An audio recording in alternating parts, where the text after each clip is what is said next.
Chapter 75. The man grinned.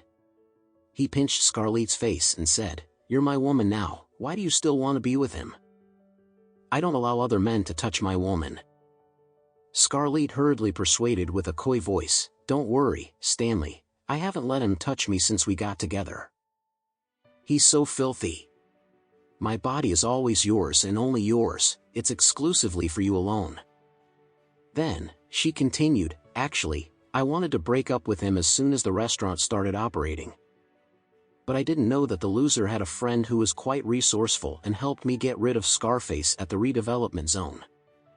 Wait until the business is on track, I'll ditch him and kick him out of the restaurant then." Stanley Hunt laughed pompously and said, "It's just Scarface. If you'd told me earlier, all I would need is a phone call and his boss would come to Neil and apologize to you directly." Scarlett giggled delightedly and said, "Oh, Stanley, you're my hero. It was quite urgent at that time, so I didn't manage to contact you. Besides, Noah was there, I was afraid that you'd be annoyed to see him." Stanley pinched her waist seductively and laughed. "You're such a good girl." Scarlett rubbed her breast against his arms like a cat rubbing itself on a pillar and said, "Stanley, could you buy me the BMW X6 now? Please."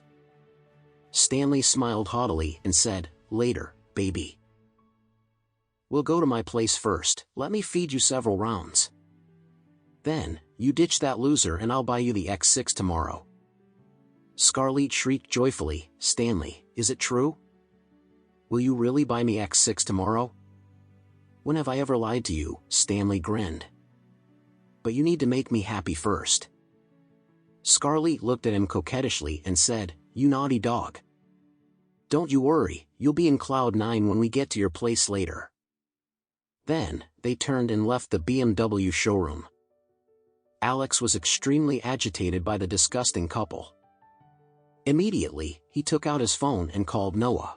Noah's surprised voice could be heard on the line as soon as the call was answered. "Alex, how are you? Why did you call me so suddenly?" Alex said flatly, "I just want to say hello." "What are you doing now?" "I'm busy at my restaurant, of course. Lunch hour is around the corner and the customers will come anytime soon, so I'm here to lend a hand."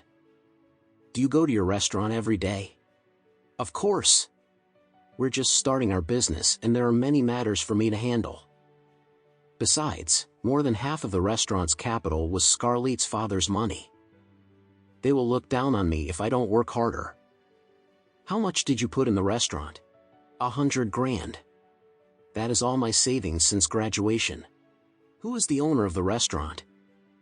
"Me, of course."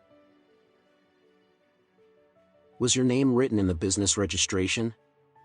"No, Scarlett's father's name is used to register our business. Scarlett and I are not married yet, so it's not nice to put in my name since he invested the majority of the capital."